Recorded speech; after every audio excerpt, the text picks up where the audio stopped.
our webinar, RCS webinar series for 2026.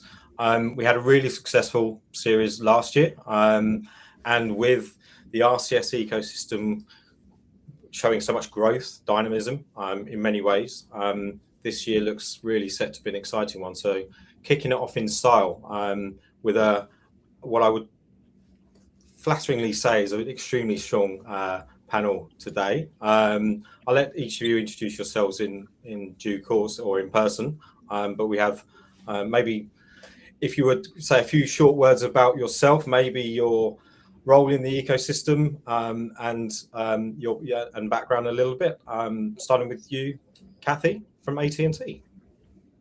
Sure.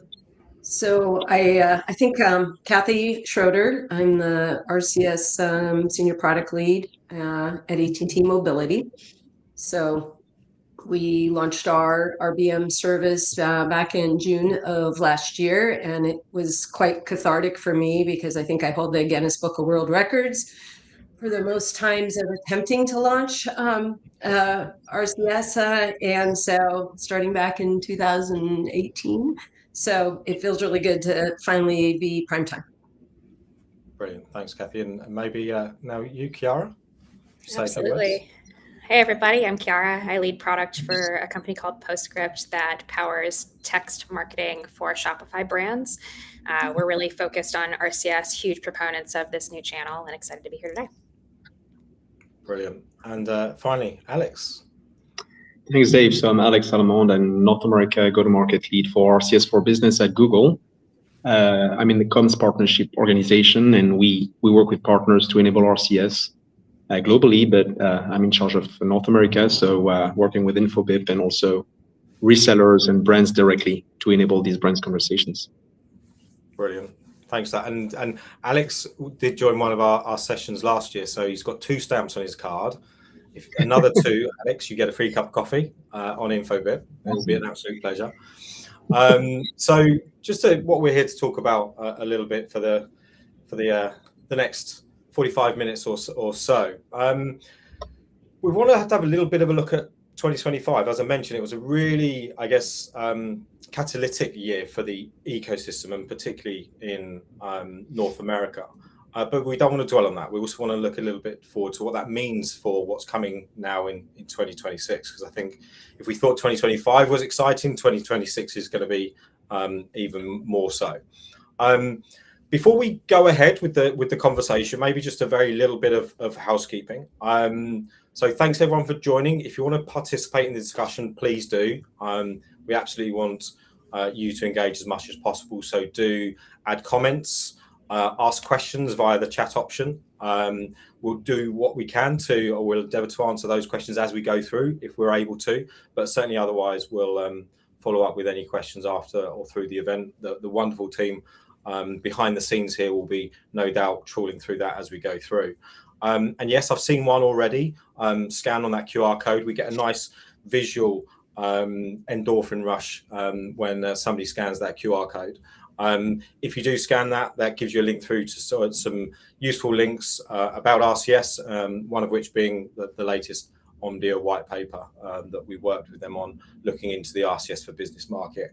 I've got a target of at least a scan every 5 minutes. Otherwise, if anyone's familiar with The Simpsons, the first series where they did the family therapy and they buzzed each other, that's what Daya does if somebody doesn't scan that every 5 minutes. So I get a bit of a shock. So if only for me, please do what you can. But enough of that. Let's have a little look at some reflections on 2025 and the RCS market there. Maybe starting with you, Alex. Thank you very much, Scanner. Maybe start with you, Alex. So it was a significant year. You were involved all the way through, but really kind of, as you say, focusing on your work in the US. What do you see as maybe the most important milestone or achievement for RCS over that period? What really kind of made you realize, brilliant, that's ticked that off my list, or that's ticked that off my boss's list, maybe is the best way of putting it. Mm-hmm.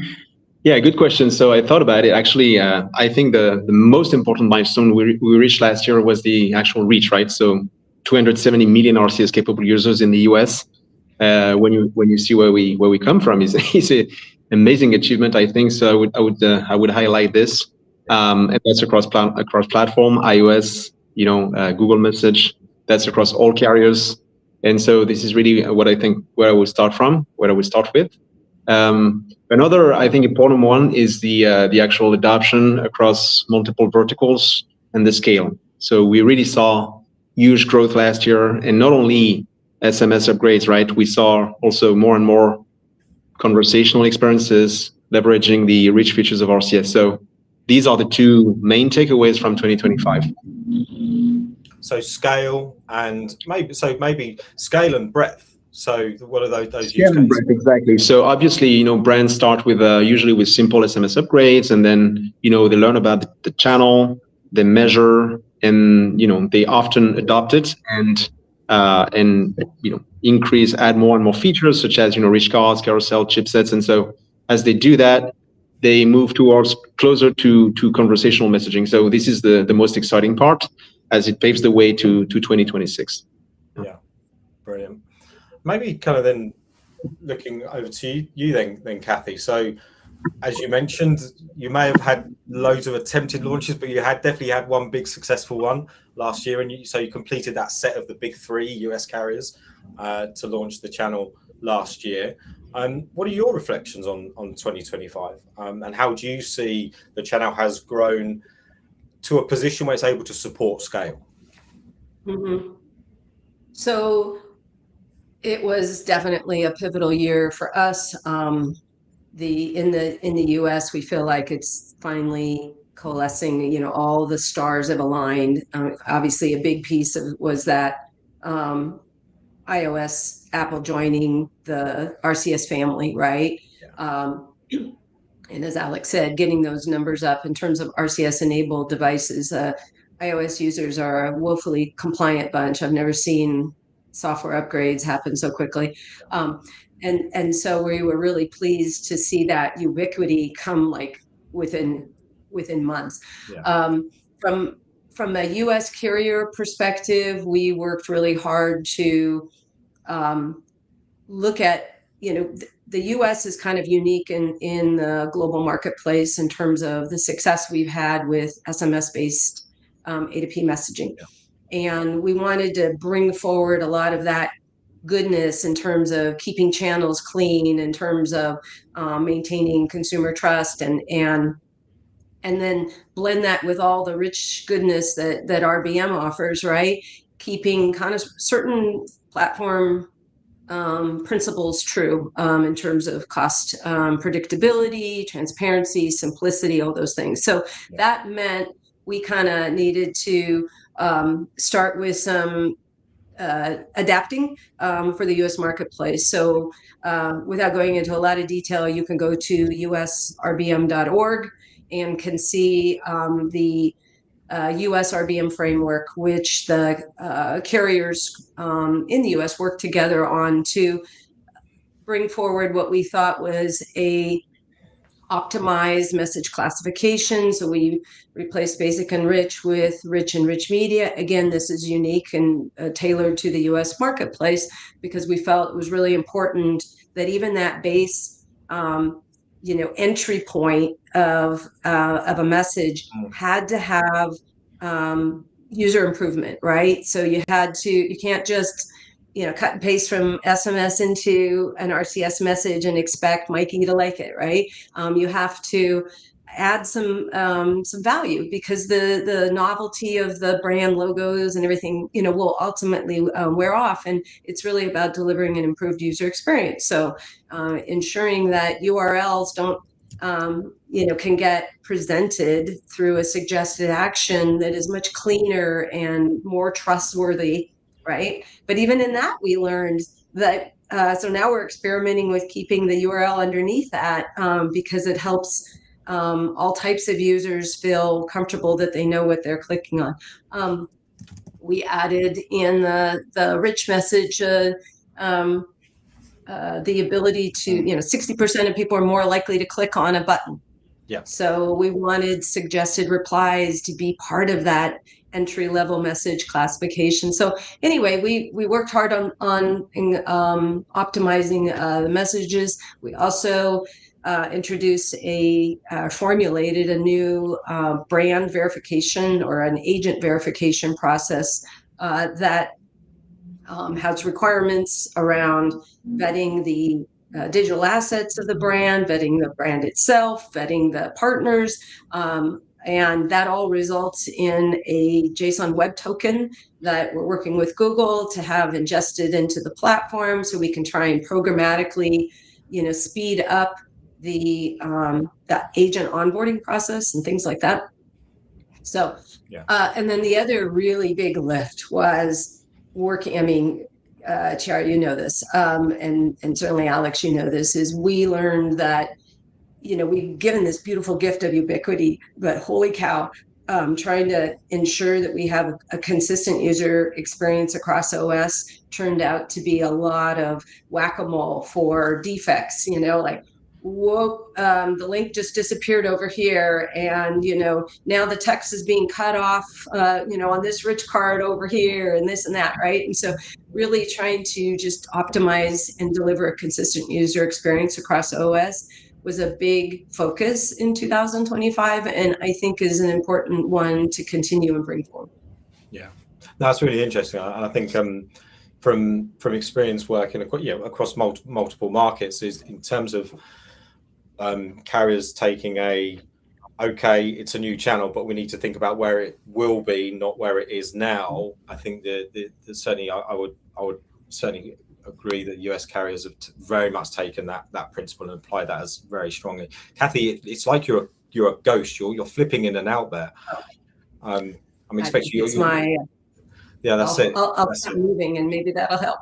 Perfect. Chiara, maybe coming to you then, because you represent the different side of the ecosystem, the demand side, the enterprises, the brands that are wanted to use the channel. So, what was maybe the aha moment for you in 2025, where you what was that proof point that made you think, actually, this has got legs? Yeah, so within text marketing, we're really focused on the conversational nature of the channel. And for us, the real aha moment was really the plethora of use cases that have been unlocked with things like suggested replies and actions, cards and carousels, calendar invites, all these things that have existed in other channels for quite some time that have finally made it to ours. So I think that alone, and just being able to experiment with what works and what doesn't in what context, has been incredible. And I think for me, the real icing on the cake was seeing a handful of large brands approach us over Black Friday saying, we're all in. This is our Super Bowl of marketing, so to speak, and we want to be all in on RCS. So that to me was incredibly promising. Yeah. No, absolutely. So then looking at where RCS is moving, I mean, I've referred to it even on a call earlier today as the oldest new channel. Because it's, in many ways, there's so much still to learn as in its paradigm as a telco channel. It too often gets referred to as SMS 2.0. I think that's it grossly undersells what the channel even is now, let alone what it will be. And it continues to become more established as well as mature. And I think there are slight nuances between those two words. I think it's important to differentiate. It's interesting to talk about what are the drivers for that kind of establishment, that growth, that setting up for scale. So maybe coming to taking a carrier view on that first, Kathy. How are you and your peers on the carrier side of things thinking about RCS today, compared to maybe where you were thinking about it a few years ago? And really thinking about, I guess, trust, security, and what the long-term positioning of the channel within the broader messaging ecosystem, what that looks like. As you said, there's been a lot of different positionings with RBM in relation to the overall messaging channel, right? We had SMS 2.0, RCS upscale, and I think ultimately we view it as complementary to SMS and MMS in that there's a good, better, best continuum. And we have chose to not force upgrades from SMS to RCS, and instead, support through things like a new and improved messaging classification to just help brands be able to test RCS alongside, because ultimately the proving ground is in the return on investment, right? Whether that's cost avoidance, whether that's reduce customer churn, whether that's brand amplification, right? And so we think that brands are really wanting to be able to do a technology evaluation, comparing what RCS can bring to the table compared to what they maybe done previously with email or SMS, right? Yeah. and see the improvement there. So we're trying to, in the meantime, while that's going on, the carriers are trying to just, process is as important as product. And so we're trying to just stay one step ahead. There is huge demand for RCS. 60, and I think a recent survey just came out, 60%, 59% of brands intend to launch RBM, in the near future. So it's not a matter of if, but when. And so we're trying to work on things that are kind of impeding scale, like minor things, but important things, like you've launched your agent and you want to edit it. Right now we have this cumbersome process where we have to, all the carriers have to approve it before it can get implemented. And it's something minor, like just, change the email address that's in the agent profile.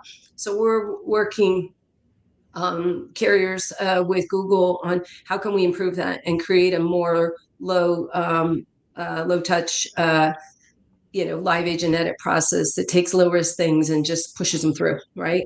So I think it's things like that. So looking where we can have process improvement to help scale and reduce the friction in areas we don't want it, and then keep the friction in the areas we do want it, like that high bar for brand verification, right? So we're wrestling right now with small businesses and how do you support brand agent verification there, right? The next big one is political messaging and things like that. Yeah, and that, I guess that's all part of the established versus mature, and particularly when with a new channel looking at new use cases and new business paradigms, the channel has to be ready to evolve, and us as players in the ecosystem have to kind of be able to evolve with it in that sense.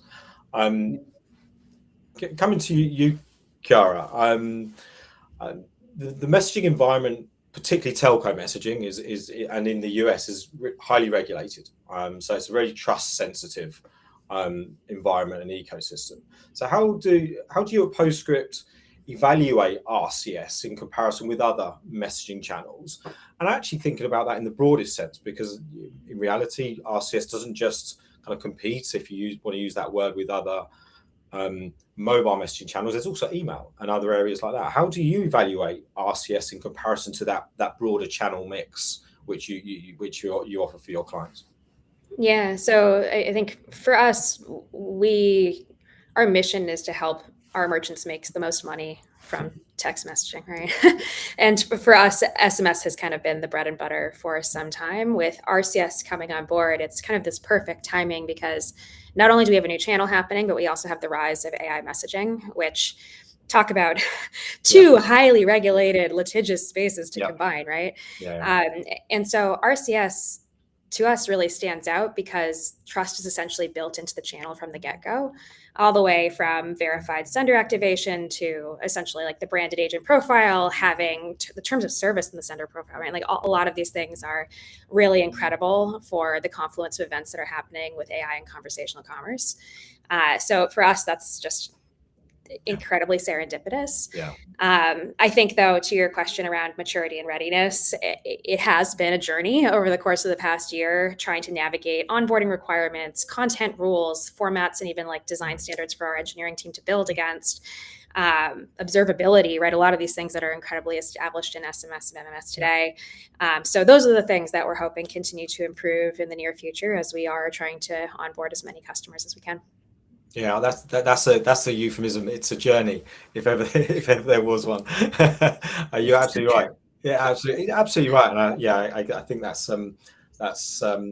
the journey continues, shall we say? And you touched on an interesting point there in terms of, well, actually a few interesting points, even just in that. One that that kind of the process around onboarding and the like. A friend of mine from O2 in the UK, Claudine, she has a really good reference point around the onboarding. There's supposed to be some friction because it's a verified channel. If there wasn't friction, anyone could do it. So there has to be, but it's about finding the right friction, the right kind of friction in the right places. And I think that's important because we have to, it's incumbent on us all to make sure we maintain that trust of the ecosystem, because that's where that's one of the founding tenets of the channel. So it needs to succeed there. But maybe would you, if you would a little bit more, talk about what you referenced AI and RCS there, kind of like the brain and the mouth for messaging. How do you see those two kind of elements combining? What do you see the future for AI in the context of messaging and RCS particularly? Yeah, so we are working hard to enable brands to have individualized conversations with their subscribers. And we believe that the best way to do that is through a conversation. Conversations are how humans develop relationships today, right? And then we expect it to be no different in the future. We really believe that's how brands build loyalty and relationships over time that make them ultimately sticky. Yeah. And for RCS, again, a lot of the capabilities built in just make it incredibly engaging in a way that just a single text string can't necessarily compete. And so we really do believe that there's going to be a tremendous amount of innovation and opportunity on top of what we call conversational commerce. The ability, like text to buy, is one I've been waiting for a long time. I'm just really excited about that within Thread. We mentioned cards and carousels, these engaging experiences that really allow you to go deep with a brand and just immersive experiences that hopefully lead to more conversions. So yeah, that's a big part of what we're investing in now, is how we can use AI to create those individualized experiences on RCS, because we really believe that's where it's going to shine. No, I think that's really right. I think conversation as a term too often is just referred to as a lot of bi-directional messaging between a brand and a user, and that's not conversation in the human context. Conversation is humanized interactions. That's understanding what's being said and a response that takes that into account. And as you said, feels like a personalized one-to-one conversation. So yeah, AI is helping to make that possible. I'm Alex, coming to you. I'm maybe you're certainly not, but I'm old enough to remember when every year was talked about as the year of mobile, and then we stopped, looked around, and when it happened without us ever noticing it. So the year of RCS, maybe that's the next thing. But there's been a lot of kind of reference here about the maturing of the channel. Mm-hmm. Maybe from your perspective, and coming from what you know and what you can share, what does that actually mean in practice today for the channel? What's yours, Google's point of view on that? What does that mean in terms of consistency, reliability, but ultimately about Google holds a very kind of important, hugely important part of the ecosystem. Ultimately, it's the enabler for everyone else in the value chain. So what does that mean for the developer? Yeah, good question. So I'd like to pick on what Kathy had just said about brand verification. We got the feedback earlier in the year in 2025 that it was taking too long to approve an agent, and sometimes it's still the case. But I think the effort that is being done on with the verification authorities, the carriers, the aggregators, into making something robust and applicable for all the carriers is actually essential, right? To make the channel evolve in the right direction and to improve, the maturity of the channel. So the investment and the improvement that we are making with token-based verify, API verification, these kind of things are really important. So I think I would highlight this first. And we are investing in the platform. So in the US, the go-to-market is obviously through a set of set aggregators, and so we are trying to also improve the experience for developers, right? And so, for example, allowing them to register agents from our console, and also tag some aggregators. So allowing them to be part of the value chain and actually on board and be able to modify some agents on the from Google Console directly. There have been some improvements as well on the I think that was mentioned also by Katie before, but the improvements on the UX, right? So that's tremendous. That has required like tremendous effort with Apple on fixing bugs, but also improving UX so that the experience looks consistent across platform. And we have actually published recommendations like playbooks on how to make the experience better. So that contributes to making the channel as well more mature and providing these consistent experiences across platforms. And I think what I'm really excited about also is that RCS has been mostly A2P, obviously brand initiated, and so we are moving towards conversational, as we said, but also user initiated conversation, and so the ability for users to actually find agents, make it easier to find agents online and engage with the brands directly over RCS. So this is our mission for 2026, and we are really, really excited about that. So yeah, these are the few points that I would highlight in terms of channel maturity, but also how we can make it more appealing to the brands to actually try it and bring new use cases. No, that's interesting, and it's a perfect segue to the kind of a bit more future thinking, looking at what 2026 means. So maybe staying with you, Alex. So while I'm asking this question, take a quick glass of water if you need it. What do you think brands should be paying attention to in 2026 through as we go through this year when it comes to RCS? I mean, there's a number of kind of big kind of light lampposts in the calendar with the football World Cup, the soccer World Cup in the US. Obviously, Black Friday, Cyber Monday, always. There's some really kind of expected peaks. So, but what is you touched on P2A discovery? What is it? What can you share about that to get the world excited? Yeah. So good question and good segue. You're right. So again, we believe as Google, we have the ability to actually expand, bring new incremental use cases, and through Google search and other entry points, as we call them. So there's search, there's maps also for local queries. There's YouTube as well. So you will see more and more entry points from Google surfaces that are tied to RCS this year. And again, this is to help with the biggest challenge from brands, which is discoverability. So how you can make your business, how you can help your customers find you and engage with you. And we believe the opportunity is huge again because 90% of search queries coming from Google in the US. This should be a major way for your brands to find you, including this RCS discoverability. So.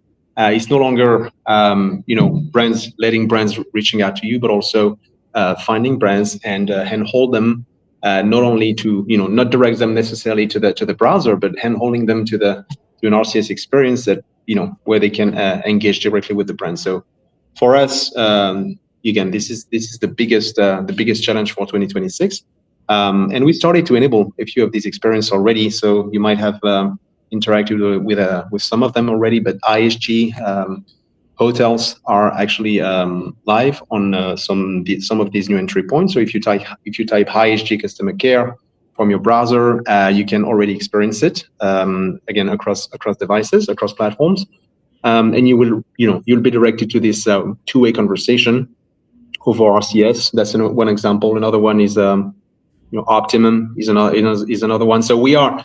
Again, a big push towards this, and on organic as well, but also paid, right? So we will include as well like paid search. You can add this click to message button capabilities to your paid campaigns, and benefit from a wider audience, and leverage the targeting, the ads targeting, the power of ads targeting for these engagements. So Yep. Yeah, essentially, I guess then it allows you to bring in use cases that aren't traditionally messaging use cases, that just didn't exist, that just don't exist right now in SMS, MS generally, inbound calling, web search, etc. I'm bringing those into the messaging space, Right. where Actually, users. a good one. Yeah, you're right, David. A good one is actually called deflection. So this ISG agent is actually, they deflect the calls from voice, so one-on-one conversation, to messaging. So for them, they reduce their cost this way.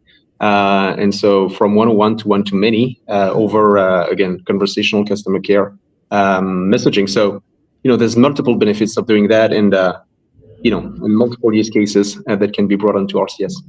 Yeah. And of course, one entry point is a QR code, which means that I need to reference the QR code that's on the screen right now. I got buzzed. I managed to hide it, I think, but my hair might be a little bit more standing up than it was before. Kathy, Alex shared some kind of really interesting kind of insight in terms of the art. I don't particularly like the phrase, but the art of the possible, where RCS can take us, what it allows us to do. From your perspective, and from bringing the carrier point of view, how do you see that translating into how enterprises can evolve either what they're doing or move into the new use case, and particularly around the kind of conversational piece, interactive sessions, as you refer to them, as you term them? Yeah, it's the art of the possible here is really amazing when you think about all the tools that a developer has at their disposal, even within the RCS standard around carousels and rich cards and the ability to leverage content that is already popular on social media, and being able to reformat that easily and present that within a messaging experience. Web view, being able to, instead of sending people off through a URL click to a website, keep them in messaging and allow them to complete a task. So I have some personal opinions on conversations. It's really, you can facilitate conversations that involve people. You can facilitate interactions with branded content, and there's a huge continuum along which brands can iterate and ideate, and it really, so it doesn't really matter who starts the interaction. I think what matters most is taking a user-centric design approach that is really focused on actionable goals that build consumer trust.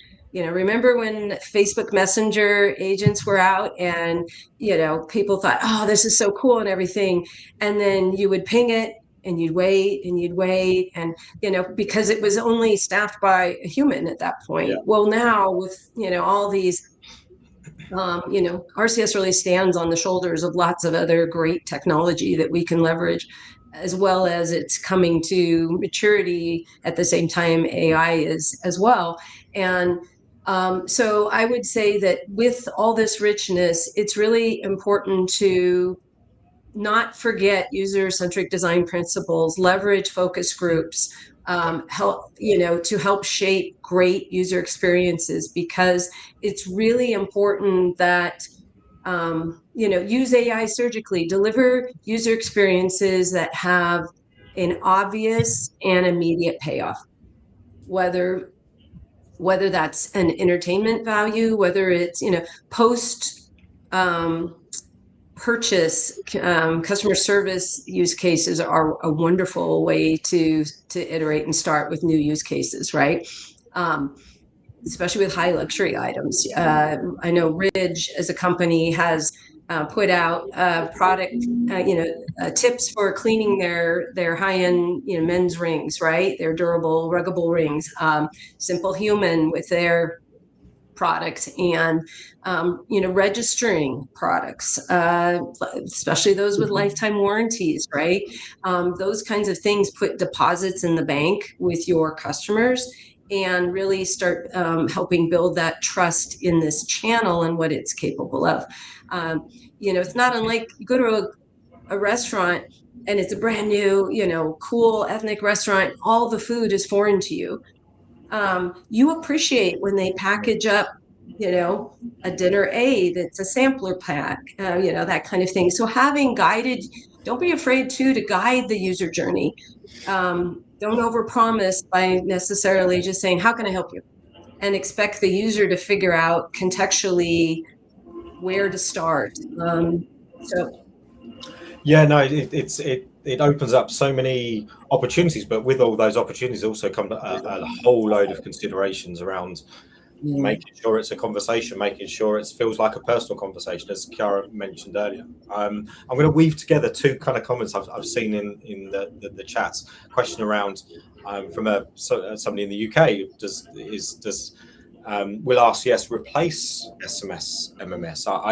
I mean, I won't necessarily want to speak for everyone, but I think that a second comment in chat is right. It complements. There invariably will be some bleeding from SMS, MMS into RCS, but equally those channels have their own role to play. So we're not going to be seeing SMS, MMS replaced for some time to come. I can pretty much guarantee that. As Kathy was there, Chiara, as Kathy was there talking about some of those new considerations that to date haven't really existed in it's certainly not in kind of telco, SMS, MMS messaging that come from the new capabilities, conversational, just the richness of and the feature set of the messaging in itself, irrespective of the conversational elements as well. And as you think about those brands that you're supporting in terms of coming into the channel and working in the messaging space, where do you see RCS fit for them? What are the kind of use cases that you're really obviously focusing on, but you're really thinking that you can drive through in 2026? Yeah, so I think a lot of the use cases we've focused on coming out of 2025 have been A2P, like product recommendations is one of the biggest ones that comes to mind because carousels can really bring that to life. Video, we're very excited about. I've seen some pretty incredible results there. For P2A, though, this is an area that is relatively new that we're exploring. So earlier, Alex was alluding to ads, business listings, being able to start conversations from there. PostScript has a product called Shopper that's essentially an AI shopping assistant that can pick up those conversations and have them on that one-to-one basis we were describing earlier. And so for me, I think all of the unlocks there, imagine having QR codes all over the place on your packaging, for example, to help with post-purchase. Those are the sorts of things that we're starting to get very excited about. Adding a site-wide sales to product count to a calendar invite has been a huge one. That's a sleeper hit. We weren't expecting to see the adoption of that. So yeah, there's just all of these different nuggets to gain and just new experiences to try. I think it's going to take. Can you expand on that example a little bit more? Yeah, so imagine you subscribe to your favorite brand and once a year they have their big sale and you wait up for that because, paying full price is a little painful in this economy. Yeah. Brands are sending out a campaign that has a calendar invite attached to it, basically saying save the date for this big sale. And a lot of brands have seen a lot of success with that. Wow. People actually add to their calendars. That's really interesting. I mean, I think historically that would have just been an email that goes out a couple of days before that would have been seen a couple of days after. So we talk a lot about the immediacy of messaging in that there's a notification, it's in your inbox, the user sees it. So, but actually that's a step further. It's not just in their inbox, it's in their calendar. Exactly. Yeah. So that's been a huge one. I mean, I think SMS is still the highest converting channel of the retention channels out there. I think it eclipsed email a couple of years ago on Black Friday in that context. So I think RCS is just going to supercharge that. The one thing that I do want to say, though, and I don't mean to stir the pot on this, is that I do think we have a big challenge as an industry introducing this channel with major investment in trying to ensure it's successful, is that we do need to protect ROI. I think that as RCS drives more and more conversational engagement, we need to keep an eye on pricing models, take a look at what's going on in Europe, potentially where they have fundamentally different conversational models than we do here in the US. But I want to make sure that this channel comes alive in a way that doesn't actually erode performance. We are seeing a lot of signals that these new rich experiences do increase revenue outcomes, but it needs to do so by a pretty significant margin now to overcome the fees that are being charged for it. And it's just something that I really hope we can work together to protect over time. Yeah, I think you're right. The channel lives or breathes by whether it can be brands can afford to do that. I think, but what I think's, and maybe speaking personally, so then even if you'll allow me, is what the new where the channel is able to go through in 26 beyond that kind of initial wave of kind of early adoption, replicating existing use cases into a different channel, where typically those existing use cases are very cost driven. And you touched on the key word, is that ROI actually is moving the conversation away from what does it cost to what's the benefit, what's the value, and that there's two elements in that equation. So yeah, I think unfortunately there's a lot of that equation that's still unknown. The examples, the fantastic example, you stick an add to calendar button on a message. What's the return on that? That's fantastic.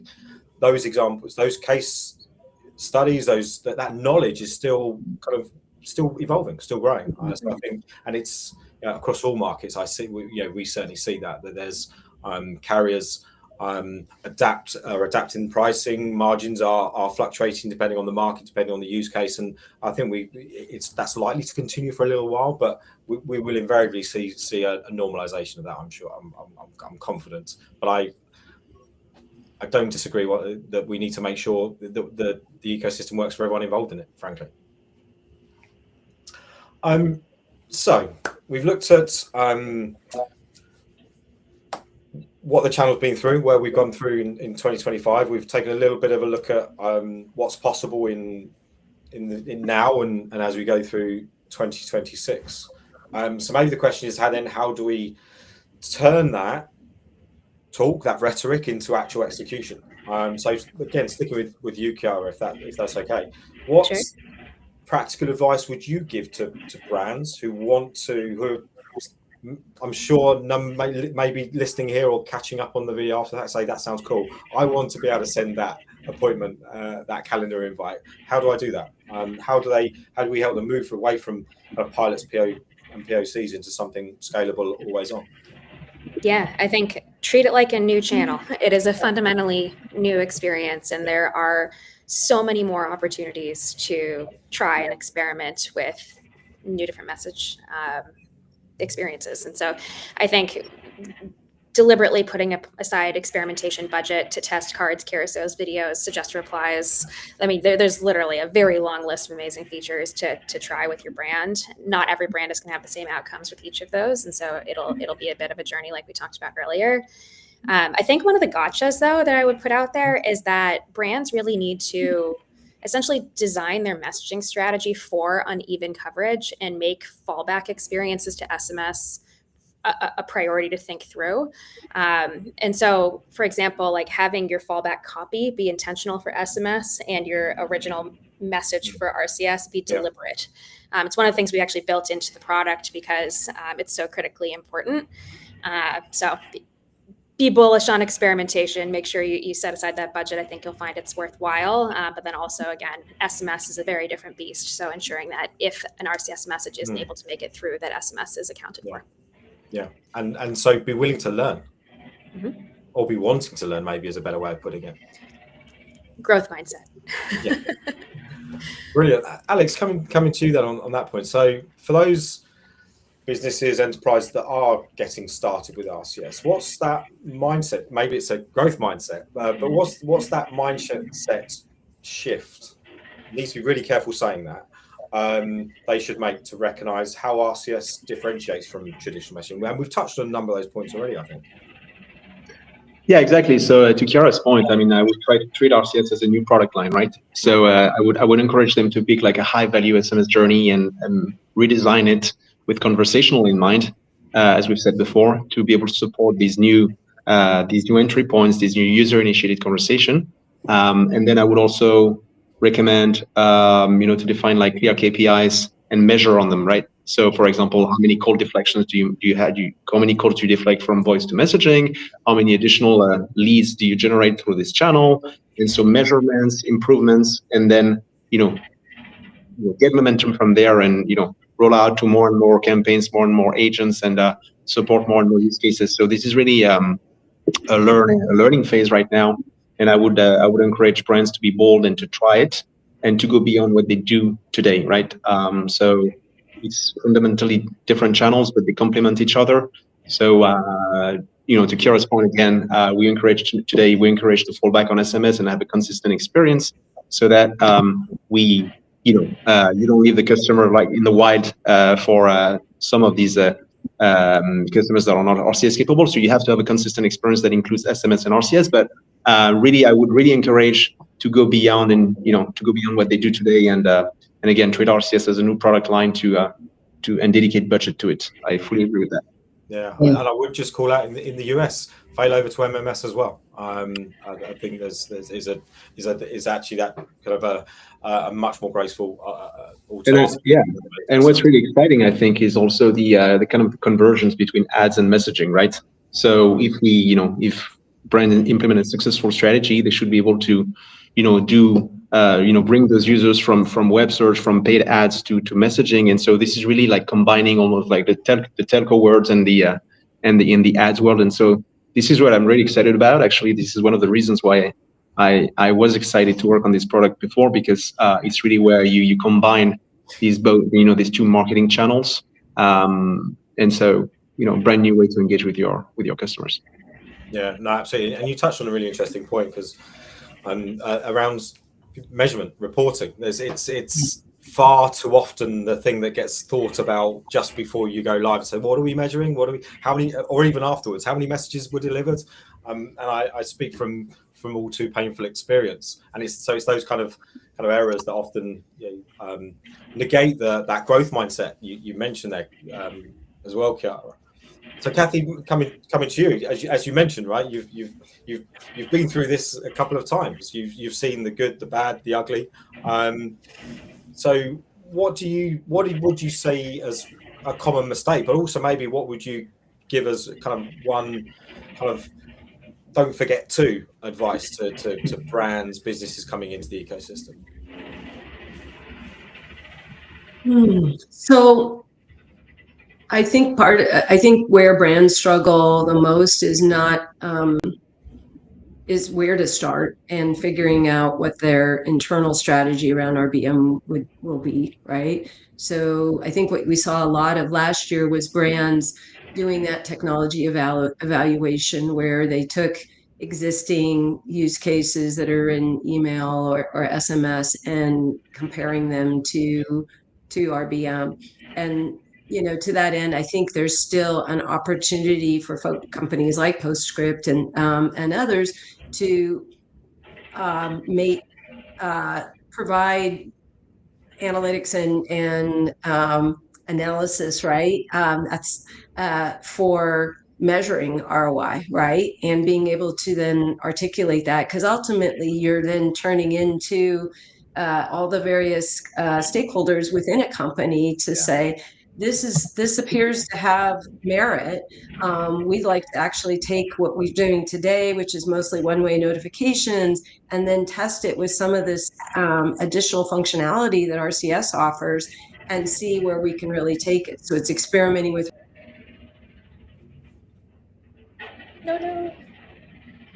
Well, I did have a Back to the Future feeling about Kathy. She was kind of disappearing away like Marty McFly's photo. That you're back, Kathy. Yep. So it's user awareness starts to increase and realize that they can do more with these interactions, right? And then that's where it gets really exciting, because I think now brands are actually on the cusp of going, okay, we need, just like we have an AI mandate, we have an RBM mandate, and how should we roll this out?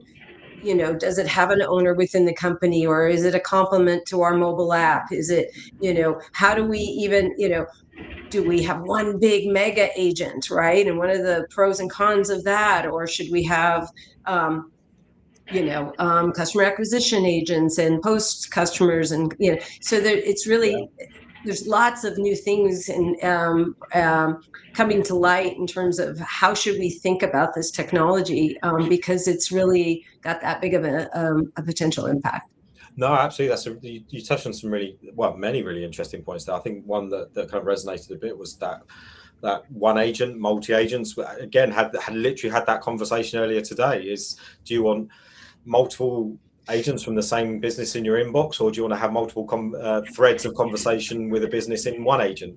There's no right or wrong answer. So there's an awful lot of having to test and learn, see what works, or really kind of go into it as a new channel. Again, I think that's a fantastic way of putting it.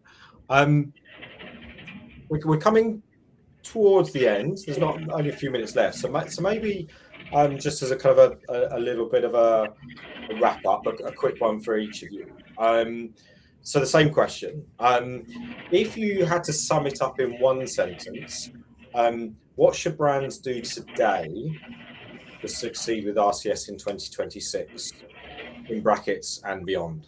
I'll come to you first, Alex.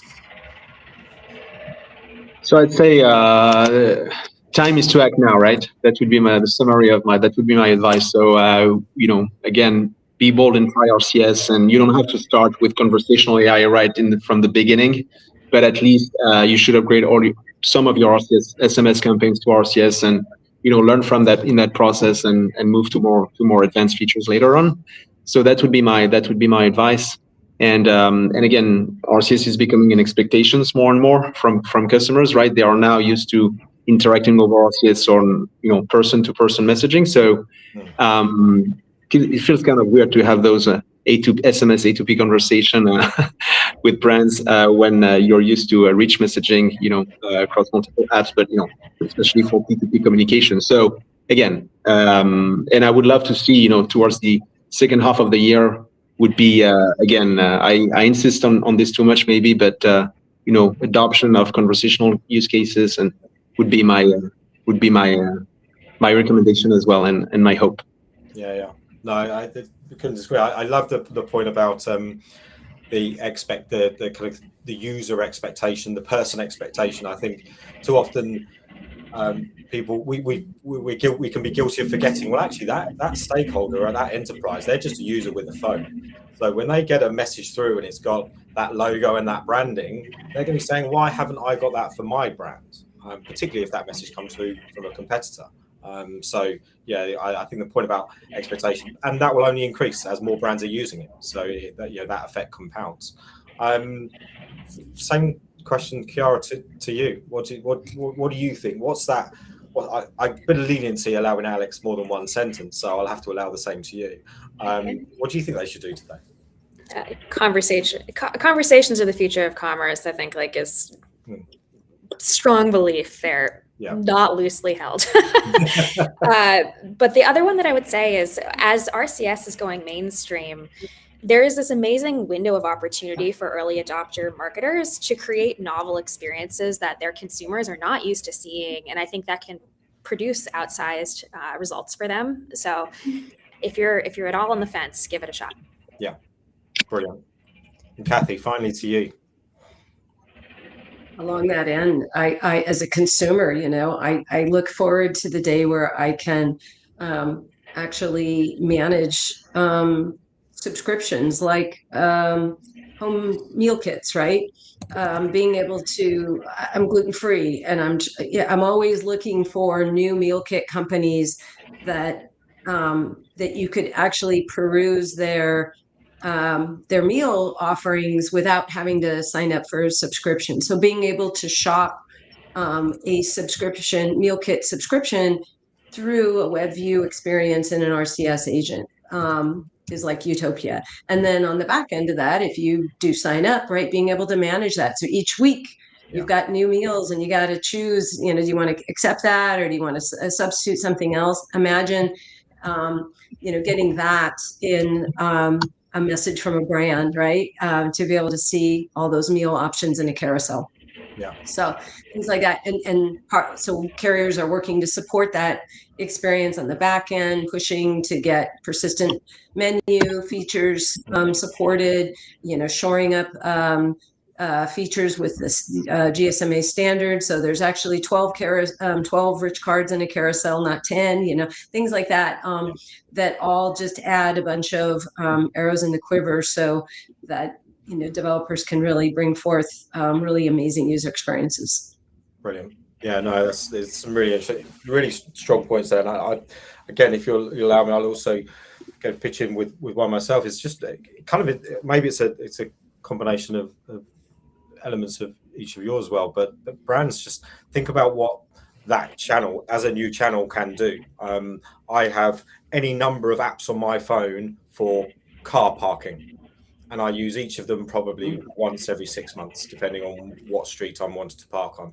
It doesn't need to be an app. So think about the money you could be saving using an alternative, more effective channel. So I think there's a lot of sunk cost in what businesses are doing right now. So we need to get rid of that fallacy and look at what the opportunities that RCS can bring, I would say. Thank you so much, Chiara, Alex, Kathy, for the time, the knowledge, the insight, and the conversation. I've really appreciated that. I've got no doubt everyone listening has and will do when those that catch up after the fact. I will do a very quick shout. There's still a QR code, and it hasn't been scanned for a little while. So they will absolutely be buzzing me as soon as the stream stops. So I might be off work tomorrow. Do also keep an eye out on LinkedIn for the next episode, the next webinar we'll be hosting. We run it across other things such as AI, of course, as well as RCS. But we look forward to seeing you join that as well. And again, just to reiterate again, Chiara, Kathy, Alex, thank you so much for joining us today. Thank you for the opportunity. Okay.